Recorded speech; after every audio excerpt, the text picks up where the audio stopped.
আমার অন্তরের অন্তরস্থল থেকে আন্তরিক শুভেচ্ছা ও আমিও শান্তির বাণী। আসসালামু আলাইকুম ওয়া রাহমাতুল্লাহি ওয়া বারাকাতুহু।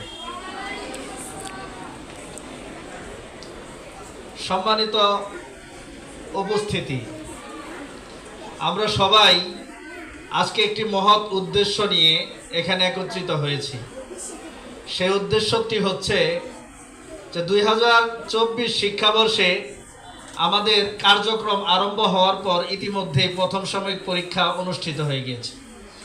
তো প্রথম সাময়িক পরীক্ষা অনুষ্ঠিত হওয়ার পর ছাত্রদের মেধা সম্মাননা বা মেধা তালিকায় যারা অধিষ্ঠিত হয়েছেন তাদের নাম ঘোষণার সাথে সাথে আজকে ফলাফলের মাধ্যমে তাদেরকে সম্মানিত করার জন্যই আজকের এই অনুষ্ঠান। তো যাই হোক, সময় সংক্ষিপ্ত হলেও কিছু কথা না বললেই হয় না। তাই মাদ্রাসা শিক্ষার মূল ভিত্তিটাই হচ্ছে এমন একটি শিক্ষা ব্যবস্থা, যেই শিক্ষা ব্যবস্থার মাধ্যমে একজন শিক্ষার্থী পবিত্র কুরআনের জ্ঞান অর্জনের পাশাপাশি, হাদিসের জ্ঞান অর্জনের পাশাপাশি, জেনারেল শিক্ষার পাশাপাশি তাদের তবিয়তের একটা সুন্দর আখলাকে হামিদা নিজের ভিতরে অর্জন করা। সম্মানিত উপস্থিতি, আজকের বিভিন্ন দিকের শিক্ষা ব্যবস্থার দিকে আমরা যদি লক্ষ্য করি, তাহলে বিভিন্ন সময় বিভিন্ন দিকে লক্ষ্য করলে দেখা যায় যে শিক্ষা ব্যবস্থায় আখলাক যে জিনিসটা, এই জিনিসটা একদম নাই। শিক্ষা গ্রহণ করতেছেন, একটু দূরে যান, ভিডিও দূরে যে দাঁড়ান, একটু উপরে দাঁড়ান কি জন্য। তো শিক্ষা গ্রহণ করতেছেন, শিক্ষা গ্রহণ করতে করতে এক পর্যায়ে দেখা যায় অনেক বড় জজ ব্যারিস্টার হয়ে যাইতেছে, হাফেজ আলেম মাওলানা হয়ে যাইতেছে, কিন্তু তার যে উস্তাদের প্রতি ভালোবাসা নাই। তার একমাত্র কারণ হলো আখলাক। আখলাক মানে হচ্ছে স্বভাব। মানুষের ভিতরে একটা নফস আছে, আত্মা আছে, আত্মা। এই আত্মার বাবার দুইটা নাম আছে, একটা হলো নফসে মুতমাইন্না, আরেকটা হচ্ছে নফসে আম্মারা। নফসে মুতমাইন্না যেটা, সেটার কাজ হলো মানুষকে ভালো কাজের দিকে উদ্বুদ্ধ করা। আর নফসে আম্মারা যেটা, তার কাজ হলো শয়তানি যত কার্যকলাপ আছে সেই কাজগুলোর মধ্যে মানুষকে লিপ্ত করে রাখা। তো এই নফসের কারণেই মানুষের ভিতরে দুই ধরনের আখলাক দেখা দেয়। একটা হচ্ছে আখলাকে হামিদা, প্রশংসিত গুণাবলী, আরেকটা হচ্ছে আখলাকে জামিমা, ঘৃণিত গুণাবলী। কিছু মানুষ শিক্ষা গ্রহণের দ্বারা পড়ালেখা করতে করতে করতে করতে আল্লাহ তাআলার দিকে ধীরে ধীরে তার মাথা নোয়া দেয়। যত শিক্ষা অর্জন করে, যত বড় হয়, তার ভিতরে বিনয় তত বৃদ্ধি পাইতে থাকে। আবার কিছু মানুষ আছে আস্তে আস্তে বড় হয় আর ভিতরে অহংকার বাড়তে থাকে, যেমন ইবলিস শয়তান। আমল করতে করতে করতে করতে এক পর্যায়ে এমন উদ্বুদ্ধ হয়েছে, এখন আল্লাহ তাআলার মানতে তার কষ্ট হয়। আল্লাহ তাআলা আদমকে সেজদা করতে বলছেন, সেজদা করেন নাই। ভিতরের মধ্যে খারাপ স্বভাব তৈরি হয়ে গেছে। যেই খারাপ স্বভাব তৈরি হওয়ার পর আল্লাহ তাআলার নির্দেশ অমান্য করতেও সে বিন্দুমাত্র চিন্তা করে নাই। এই খারাপ স্বভাবের মেন অংশই হচ্ছে তিনটা জিনিস। একটা হচ্ছে লোভ, আরেকটা হচ্ছে হিংসা, আরেকটা হচ্ছে অহংকার। মানুষের খারাপ স্বভাবের মূলে কয়টা জিনিস? সবাই একটু আওয়াজ করে বলেন, কয়টা জিনিস? মানুষের খারাপ স্বভাবের মূলে হচ্ছে তিনটা জিনিস। একটা হচ্ছে লোভ, একটা হচ্ছে হিংসা, আরেকটা হচ্ছে অহংকার। মানুষের অন্তরের ভিতরে যখন লোভ, হিংসা, অহংকার বৃদ্ধি পাওয়া যায়, তখন মানুষের ভিতরে আর হিতাহিত জ্ঞান থাকে না। শুধু মানুষ না, ইতিহাসের দিকে যদি লক্ষ্য করেন, মানব সৃষ্টির সময়কাল থেকেই ইবলিস শয়তানের ভিতরে যখন অহংকার বেড়ে গিয়েছিল, আল্লাহ তাআলা তাকে বলেছিলেন যে আদমকে সেজদা করার জন্য, কিন্তু সে আদমকে সেজদা করতে প্রস্তুত না। আল্লাহ তাআলা জিজ্ঞেস করলেন, তোমাকে কিসে উদ্বুদ্ধ করলো, তুমি আদমকে যে সেজদা করলা না? তখন ইবলিস শয়তান বলতেছে, আমি তো আদমের থেকে বড়, আমি তো আদমের থেকে বড়, আমি কেন তাকে সেজদা করতে যাব? তাকে সেজদা করার কোনো প্রশ্নই ওঠে না। আল্লাহ তাআলা তাকে বেয়াদব বলে জান্নাত থেকে বের করে দিয়েছেন, চলে যা, তোর আমার জান্নাতে বা আমার কাছে কোনো স্থান নাই, তুই পৃথিবীতে চলে যা। যাওয়ার পর তার যা ইচ্ছা তাই করে খা। এখন ইবলিস শয়তান আল্লাহ তাআলার কাছে অনুমতি চাইতেছে যে আমাকে পাঠিয়ে দিলে কিছু কিছু শক্তি আমাকে দিতে হবে। কি শক্তি? যেই শক্তির সমষ্টি হলো মানুষকে আখলাকে হামিদার থেকে দূর করে আখলাকে জামিমার দিকে নিক্ষেপ করা। অর্থাৎ এই কথাগুলো বোঝার জন্য আমাদের আগে বুঝতে হবে আখলাকে হামিদা কি আর আখলাকে জামিমা কি। আখলাকে হামিদা হচ্ছে আল্লাহ তাআলা প্রদত্ত মানুষের ওই গুণাবলী যেই গুণাবলীর দ্বারা মানুষ প্রশংসিত হয়। আবার বলছি, আখলাকে হামিদা হচ্ছে আল্লাহ তাআলা প্রদত্ত মানুষের ওই গুণাবলী যেই গুণাবলীর দ্বারা মানুষ প্রশংসিত হয়। আর আখলাকে জামিমা হচ্ছে এমন সব গুণাবলী যেই গুণাবলীর দ্বারা মানুষের কাছে সে নিকৃষ্ট হয়ে পরিণত হয়। অর্থাৎ কোনো মানুষ যদি আখলাকে হাসানা অর্জন করতে পারে তাহলে সে গোটা বিশ্বের মধ্যে, গোটা বিশ্বটা রহমাতুল লিল আলামিন যেই চরিত্র নিয়ে আসছিলেন সেটাই হলো আখলাকে হামিদা। ওই আখলাকে হামিদা যদি কারো মধ্যে কেউ সেট করতে পারে, গোটা বিশ্ব এবং আল্লাহ তাআলা ও তার ফেরেশতা মণ্ডলী যারা আছেন সবাই তার প্রশংসায় লিপ্ত থাকে, তাকে ভালো বলে। আর যদি আখলাকে জামিমার মধ্যে লিপ্ত হয়ে যায় তাহলে তাকে কেউ ভালো বলে না। সাইয়েদনা জনাবে মুহাম্মদুর রাসূলুল্লাহ সাল্লাল্লাহু আলাইহি ওয়াসাল্লাম তিনি ছিলেন আখলাকে হামিদার সর্বোচ্চ মিসাল। রাসূল সাল্লাল্লাহু আলাইহি সাল্লাম বলেন, বুইস্তু লিউতাম্মিমা মাকারিমাল আখলাক, বুইস্তু লিউতাম্মিমা মাকারিমাল আখলাক, আমি পৃথিবীতে প্রেরিত হয়েছি আখলাককে পরিপূর্ণতা দেওয়ার জন্য। আমি পৃথিবীতে প্রেরিত হয়েছি কিসের জন্য? আখলাককে পরিপূর্ণতা দেওয়ার জন্য, মানুষের চরিত্র গঠন করার জন্য, চরিত্র কিভাবে গঠন করতে হয় সেটা শেখানোর জন্য। আবার বলে দিয়েছেন, আদাবানি রব্বি ফা আহসানা তা'দীবি, আমার প্রভু আমাকে উত্তম স্বভাব শিখিয়েছেন, এই জন্য গোটা বিশ্বের মধ্যে আমি উত্তম শিষ্টাচার হয়েছি। আল্লাহর রাসূলকে আল্লাহর রাসূলের ব্যাপারে জিজ্ঞাসা করা হয়েছিল আম্মা জান হযরত আয়েশা সিদ্দিকা রাদিয়াল্লাহু তাআলা আনহাকে, যে আল্লাহর রাসূলের চরিত্র কেমন? আপনি তো তার সাথে থাকেন, তার সাথে সংসার যাপন করতেছেন, আপনার কাছে কিচ্ছু জিজ্ঞাসা করলাম না, একটা প্রশ্নের উত্তর দেন যে আল্লাহর রাসূলের চরিত্র কেমন? আয়েশা সিদ্দিকা রাদিয়াল্লাহু তাআলা আনহা মুস্কি হেসে উত্তর দিয়েছিলেন, পবিত্র কুরআন যেমন আল্লাহর রাসূলের আদর্শও তেমন। পবিত্র কুরআন যেমন আল্লাহর রাসূলের আদর্শও তেমন। পবিত্র কুরআনের যেই চরিত্রের কথা বলা হয়েছে আল্লাহর রাসূলের মধ্যে সেই চরিত্রই বিদ্যমান, একটু 19-20 নাই। আর সেই চরিত্রকেই আখলাকে হামিদা বলা হয়।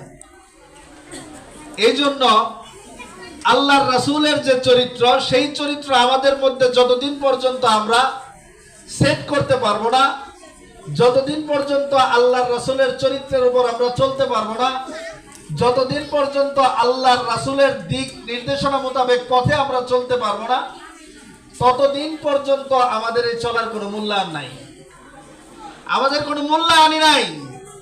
আজকে এসএসসি পাস, ইন্টার পাস করার পর পুরা দস্তুর মাওলানা হয় নাই, পুরা দস্তুর মাওলানা হয় নাই, হাফেজ হয়েছে কেবল, মাওলানা পাস করে নাই, কামিল পাস করে নাই, কেবল আপনার আলিম ফাজিলে পড়ে। ওনাদের হাঁটার মানে গরমে মাটিতে পা রাখা যায় না।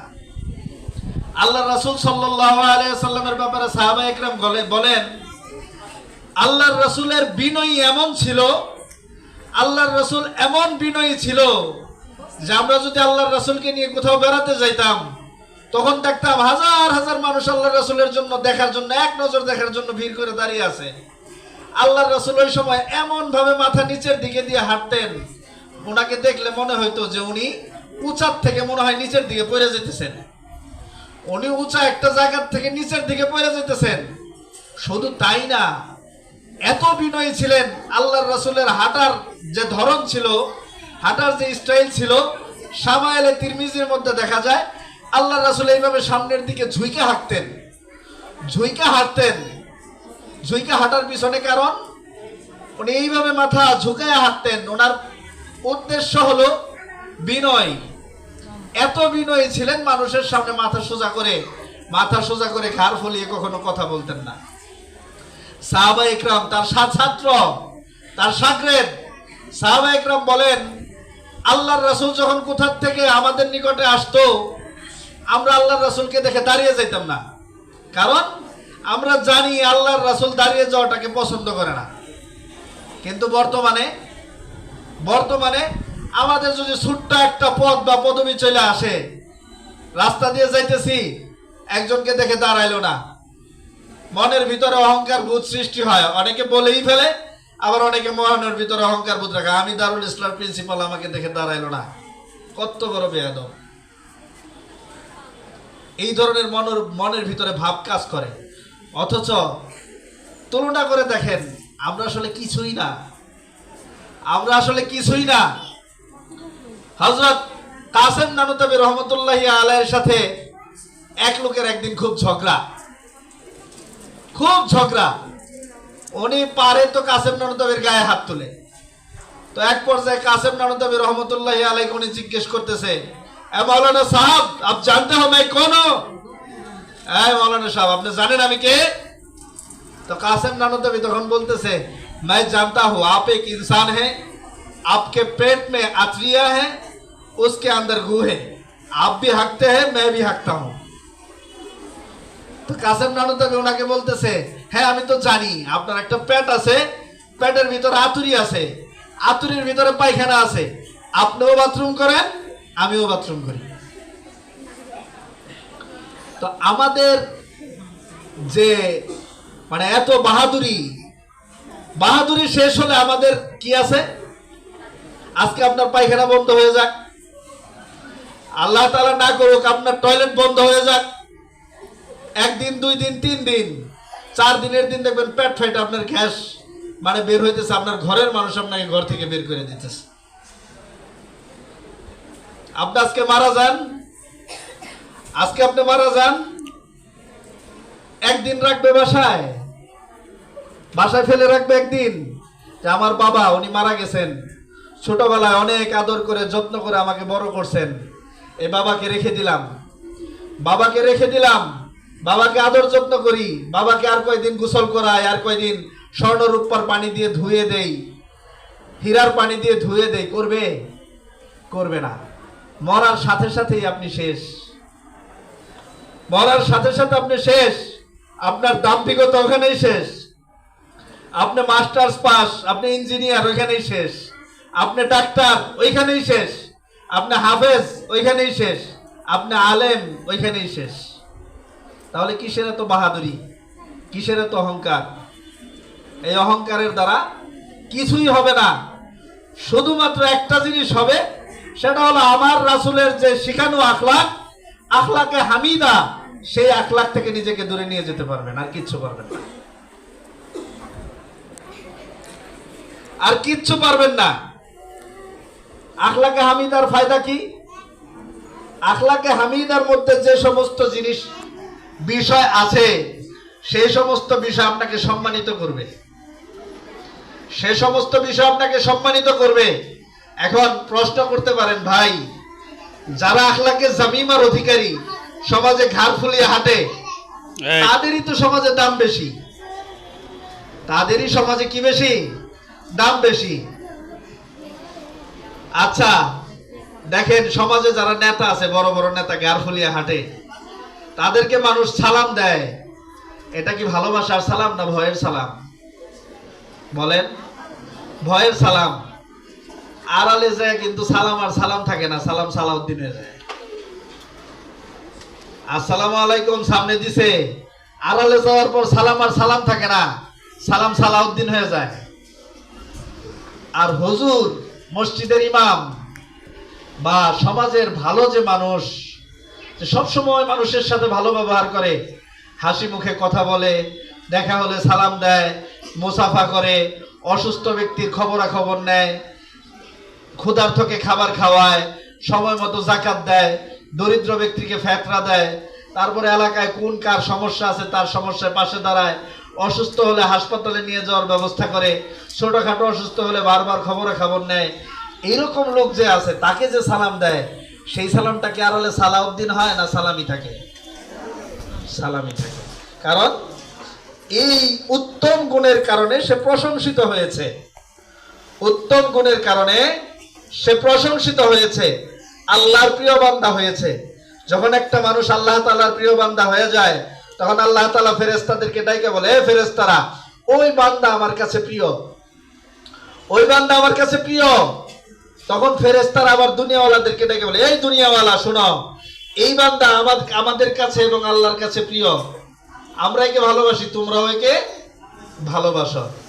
এই কারণে মসজিদের ইমাম বা এলাকার আখলাকে হামিদা ওয়ালা যে লোকটা আছে, তাকে মানুষ যে সালাম দেয়, সেটা ভয় করে দেয় না, অন্তর থেকে ভালোবাসার থেকে দেয়, অন্তর থেকে ভালোবাসার থেকে দেয়। যেই ভালোবাসার কারণে মৃত্যুর পরেও সে একটা সময় পর্যন্ত মানুষের কাছ থেকে দোয়া পাইতে থাকে। 1000 বছর পরেও যদি কথা ওঠে, বলে লোকটা অনেক ভালো ছিল, লোকটা অনেক ভালো ছিল। আপনার বাদশাহ সেকান্দার নাম শুনছেন সবাই? বাদশাহ সেকান্দার, লুকমান হাকিম নাম শুনছেন এদের? এনারা নবী কিনা এই ব্যাপারে ইখতিলাফ আছে, মতানৈক্য আছে। অনেকে বলছেন এরা নবী, আবার অনেকে বলছেন না, এরা নবী না। কিন্তু এদের ভালো আখলাকের কারণে আজ পর্যন্ত মানুষের কাছে যখন আলোচনা হয় যে লুকমান হাকিম কেমন ছিলেন, লুকমান হাকিম অনেক ভালো লোক ছিলেন, লুকমান হাকিম অনেক ভালো লোক ছিলেন। বাদশাহ সেকান্দার কেমন ছিলেন? বাদশাহ সেকান্দার অনেক ভালো লোক ছিলেন। যদি জিজ্ঞাসা করা হয় বাংলাদেশের প্রবীণ আলেম আল্লামা শামসুল হক ফরিদপুরি রহমতুল্লাহি আলাইহি কেমন ছিলেন? আল্লামা শামসুল হক ফরিদপুরি রহমতুল্লাহি আলাইহি অনেক ভালো ছিলেন। যদি বলা হয় এরশাদ শিকদার কেমন ছিলেন, যদি বলা হয় এরশাদ শিকদার কেমন ছিলেন, তখন বললাম না একটা শব্দ বলে তারপরে বলবো খুব খারাপ। একটা শব্দ আগে বলবে, সেটা আপনাদের জন্য শূন্যস্থান দিয়ে রাখলাম, শূন্যস্থান দিয়ে রাখলাম, এখানে একটা শব্দ বসাবে, সেটা এখানে বললাম না, ওইটা বলবে খুব খারাপ, ও খুব খারাপ, ওর মতো খারাপ, জঘন্য খারাপ কেউ নাই। ঠিক আছে? মনে করেন ওর কবরের পাশ দিয়ে যদি কেউ যায়, থুতু দিয়ে যাবে, কারণ সে ওই কাজ করছে। আবু জাহাল আল্লাহর রাসূলের দুশমন, আজ থেকে আরো 1500 বছর আগে মৃত্যুবরণ করছে। এখনো পর্যন্ত হাজিরা যখন হজে যায়, ফেসবুকে ওই দিন আগে দেখছি এক বুড়া বয়সের 80 বছরের দাদা, সে দৌড়িয়া পেস বল করে তারপরে ঢেল দিতেছে। মানে বল এইভাবে যেমনি খেলোয়াড়রা বল নিয়ে দৌড় পাইরে গতি করে তারপরে বল করে না, উনি মানে ইটা নিয়ে দৌড় দিয়ে পেস বোলারদের মতো এইভাবে ঘুরাইন দিয়ে তারপরে মানে নিক্ষেপ করছে। কতটুকু গুসা, কতটুকু রাগ, কতটুকু অভিশাপ ওর প্রতি, কতটুকু ঘৃণা, কতটুকু ঘৃণা হলে এই কাজ করে। আমার এক পাশের বাড়ির দাদা, সে এসে বলতেছে আমি শুধু হজ করতে যাবো এক কারণেই। কি কারণে? আবু জাহেলের বাড়িতে নাকি পায়খানা বানাইছে, ওই জায়গায় যে আমি জামাল গুটা খাবো, তারপর টাইম করে দিনে 5 বার করে পায়খানা করবো।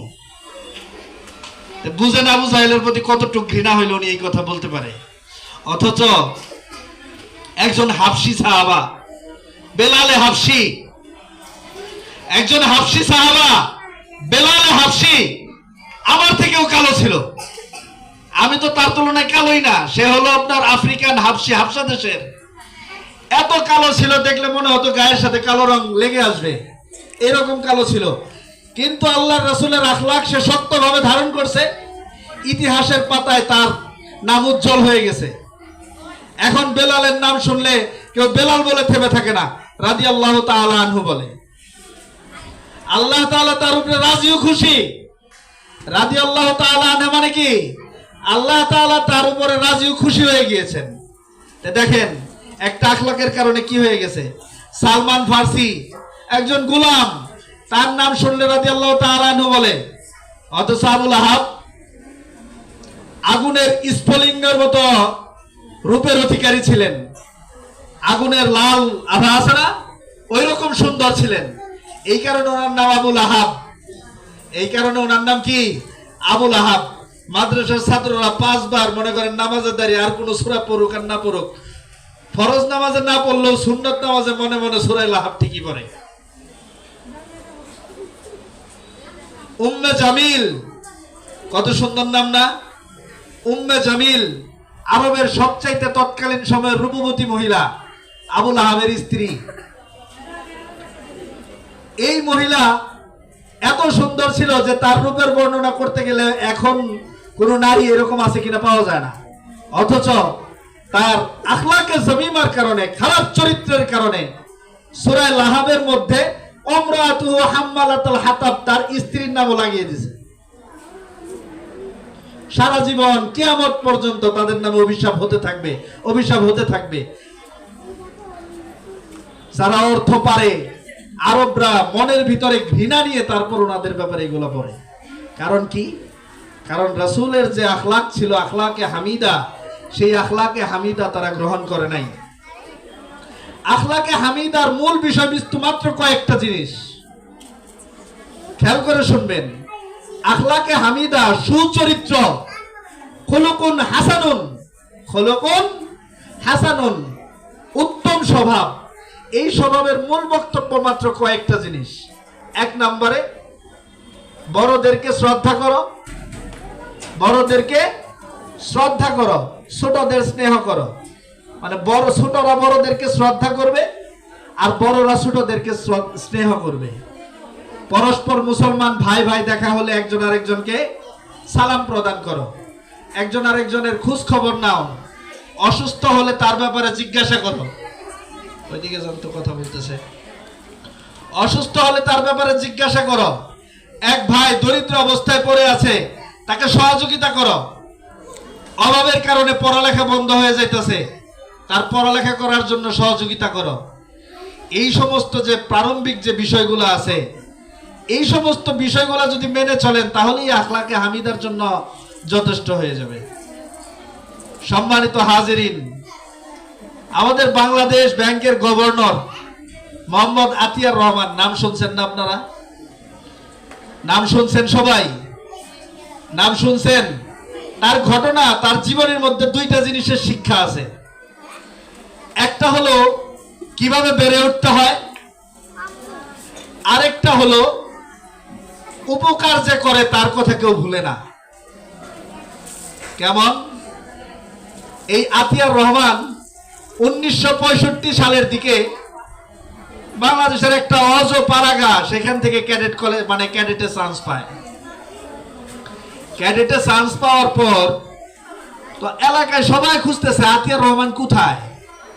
ও শহরে চান্স পাইছে, আমরা ওরে শহরে পাঠিয়ে দিব, অনুষ্ঠান করে শহরে পাঠিয়ে দিব। আতিয়ার রহমানকে কেউ খুঁজে পায় না। হঠাৎ করে দেখতেছে আতিয়ার রহমান নদীর পাড়ে বসে বসে কান্না করতেছে। এইদিকে খেয়াল করেন, কথা বলবেন না। আতিয়ার রহমান নদীর পাড়ে বসে বসে কান্না করতেছে। তো আতিয়ার রহমানের এক শিক্ষক সেটা দেখছে, দেখার পর আতিয়ার রহমানের পাশে যে বসছে, বসার পর বলতেছে, আতিয়ার, তুমি এখানে বসে বসে কান্না করতেছো কেন? তোমার না খুশির দিন, তোমার না সুখের সময়, এত এত ছাত্র পড়ালেখা করে, কেউ তো শহরে চান্স পায় না। তুমি শহরে সুযোগ পাইছো, তুমি শহরে যাইবা, তুমি একদিন অনেক বড় হইবা, মা বাবার জন্য কান্না করতেছ, এক সময় বড় হয়ে আবার ঠিক মা বাবার কাছে চলে আসবা। তো আতিয়ার বলতেছে, স্যার আমি এই কারণে কান্না করি না। কি কারণে কান্না করো? স্যার আমি শহরে যে ভর্তি হবো, সে ভর্তির টাকাটা তো আমার কাছে নাই। এই ভর্তির টাকাটা আমার কাছে নাই। তৎকালীন সময়ে ভর্তি হইতে 150 টাকা লাগতো, 150 টাকা তার কাছে নাই। স্যার কি করবে? স্যার পরক্ষণে বাজার কমিটির সাথে কথা বলছে। কথা বলে পুরা বাজারে ঘুরে ঘুরে ঘুরে ঘুরে কারো কাছ থেকে 1 টাকা, কারো কাছ থেকে 2 টাকা, কেউ 5 টাকা, কেউ 10 টাকা, কেউ 15 টাকা, এইভাবে তুইলা 150 টাকা করছে। 150 টাকা হওয়ার পর ওই স্যার এবং প্রতিষ্ঠান কর্মকর্তা যারা ছিলেন তারা সবাই মিলে আতিয়ারকে শহরে পাঠানোর ব্যবস্থা করলো। তো রাজশাহীর একটা সেমিনারে, শিক্ষা বিষয়ক সেমিনারে আতিয়ার রহমান বলেছিলেন, আজকে ওই 150 টাকার পরিবর্তে আমি 150,000 কোটি টাকাও যদি আমার ওই স্যারদেরকে দেই, তারপরেও স্যারদের ওই ঋণ আমি শোধ করতে পারবো না। কারণ ওই দিন ওনারও যদি বাজার কমিটির থেকে 150 টাকা আমাকে কালেকশন করে না দিত, আজকে আতিয়ার আমি বাংলাদেশ ব্যাংকের গভর্নর হতে পারতাম না। আজকে আতিয়ার আমি নদীর দ্বারা হয়তো মাছ মারতাম, নয়তো আমার অন্যান্য বন্ধু বান্ধবদের সাথে খেতে কাজ করতাম।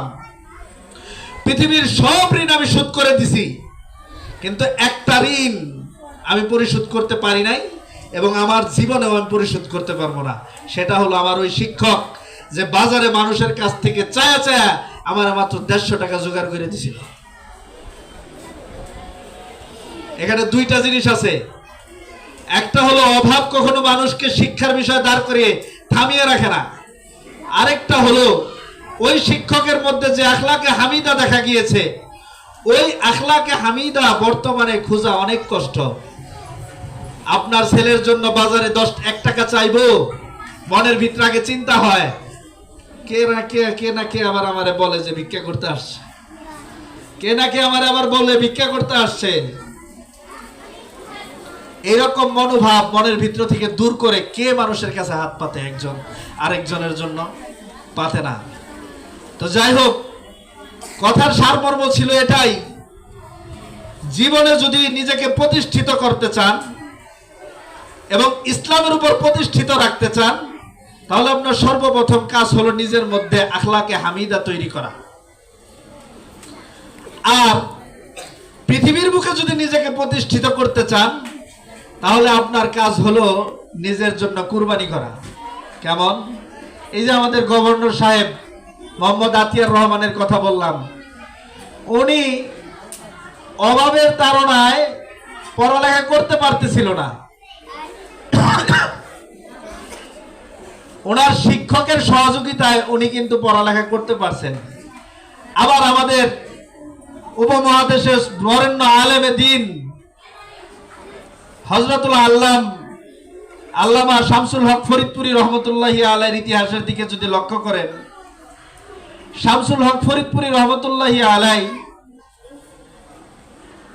ওনার বাড়ি ফরিদপুর গহরডাঙ্গা টুঙ্গিপাড়া, আমাদের প্রধানমন্ত্রীর এলাকার লোক।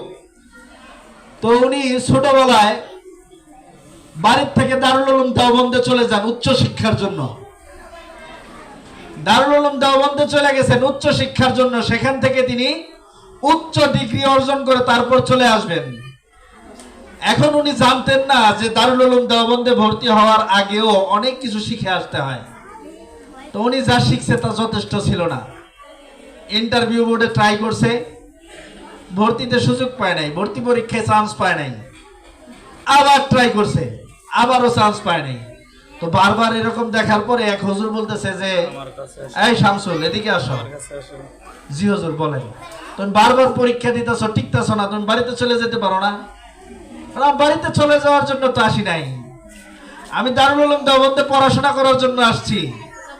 আমি এইখান থেকে বড় আলেমে দ্বীন হয়ে বের হয়ে যাওয়ার জন্য আসছি।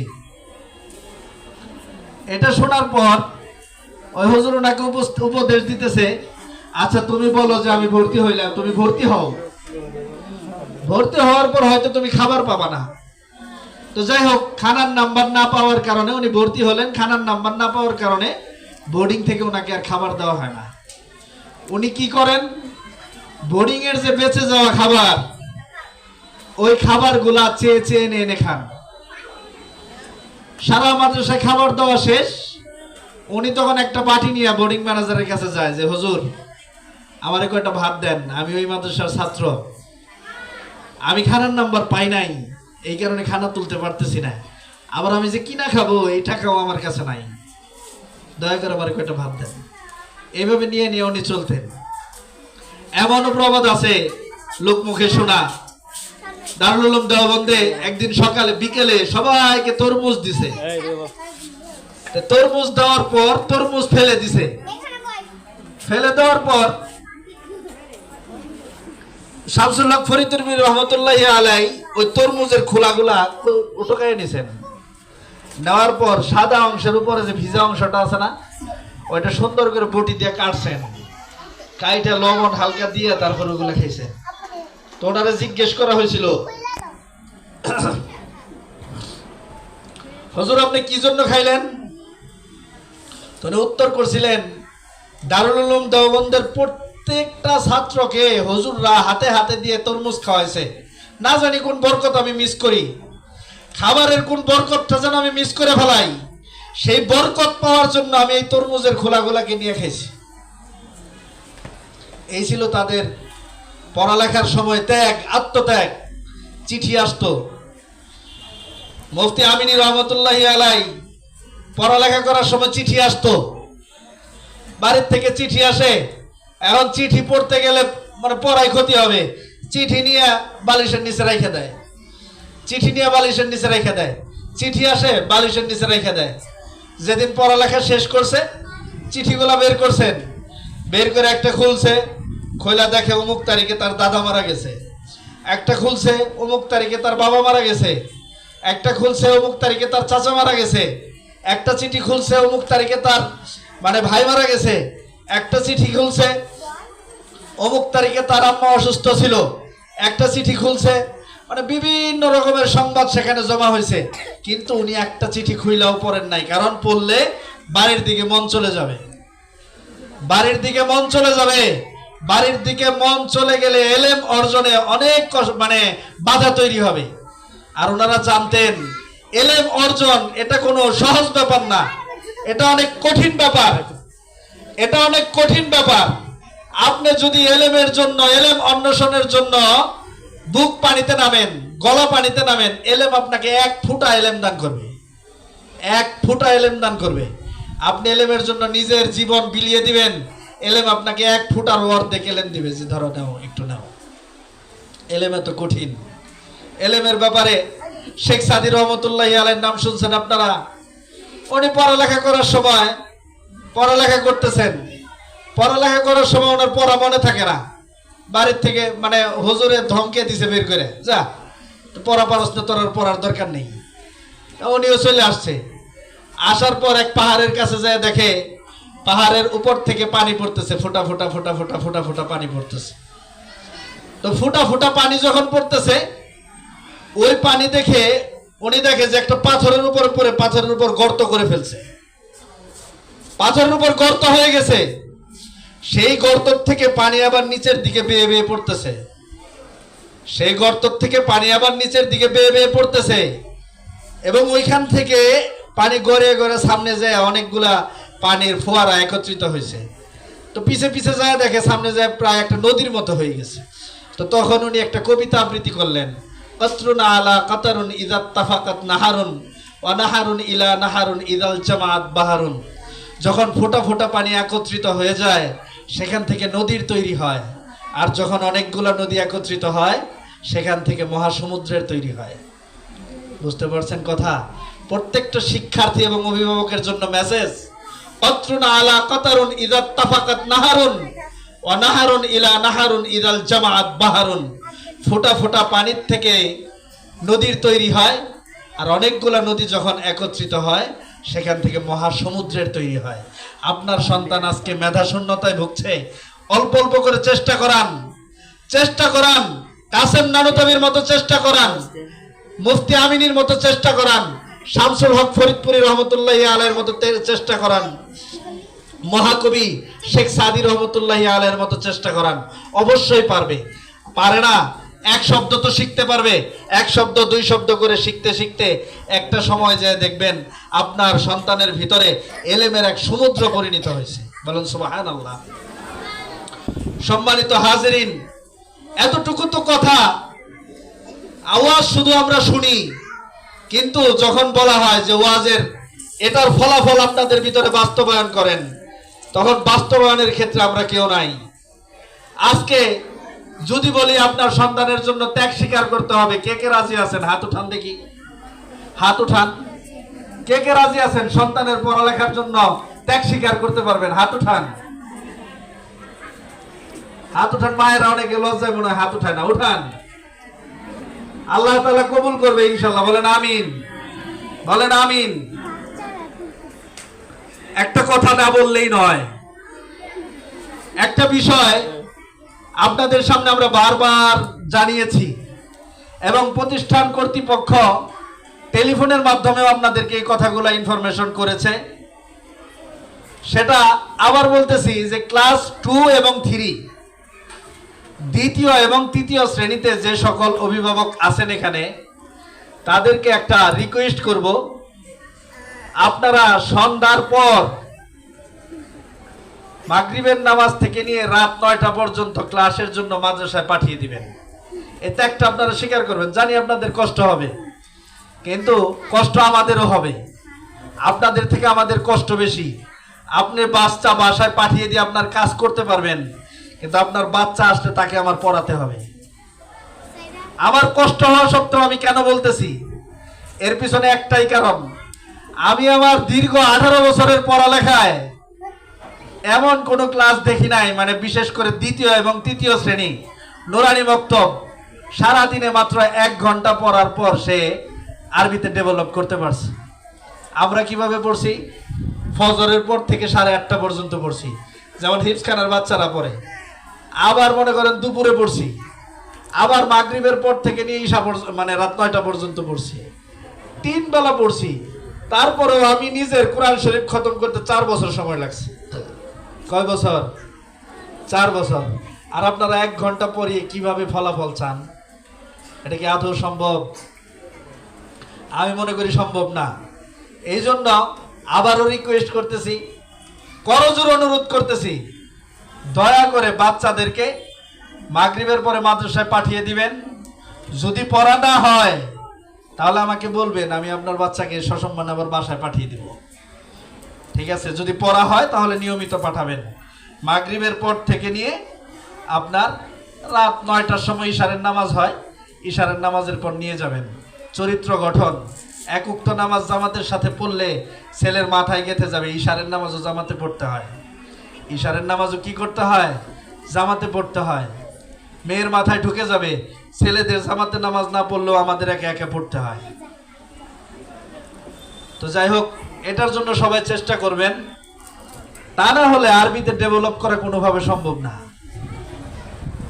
তো আজকের আলোচনার সারমর্ম ছিল এটাই, দুনিয়া আখিরাতে নিজেকে যদি প্রতিষ্ঠিত করতে চান তাহলে নিজের আখলাকের মধ্যে পরিবর্তন আনতে হবে। বিশেষ করে ছাত্রছাত্রীরা, তোমরা শোনো, তোমাদের চরিত্রের মধ্যে পরিবর্তন আনতে হবে। চরিত্র যদি ঠিক না করতে পারো তাহলে এই জগতেও তোমরা বরবাদ, পরজগতেও বরবাদ। উস্তাদের ভালোবাসায় যদি সিক্ত হতে না পারো তাহলে এই জগতে বরবাদ, পরজগতেও বরবাদ। সুতরাং দুনো জগৎ ঠিক করার জন্য তোমাদের রাস্তা একটাই, সেটা হলো আখলাকে হামিদা নিজের মধ্যে বাস্তবায়ন করো। আর যদি পৃথিবীতে প্রতিষ্ঠিত হতে চান তাহলে গভর্নর আতিয়ার রহমানের মতো কুরবানি করেন, তারপর শামসুল হক ফরিদপুরি রহমতুল্লাহ আলাইহির মতো কুরবানি করেন, মুফতি আমিনীর মতো কুরবানি করেন, আল্লামা শেখ সাদি রহমতুল্লাহি আলাইহির মতো কুরবানি করেন। অবশ্যই অবশ্যই আপনার এই কুরবানির ফলে আপনার জীবনে সফলতা নেমে আসবে ইনশাআল্লাহ। আল্লাহ তাআলা আমাদের সবাইকে যতটুকু কথা শুনলাম সে অনুযায়ী আমল করার জন্য তৌফিক দান করুক। ওয়া আখির দাওয়ানা আনিল হামদুলিল্লাহি রাব্বিল আলামিন। নাসরুম মিনাল্লাহি ওয়া ফাতহুন করিব। ওয়া বাশশিরিল মুমিনিন।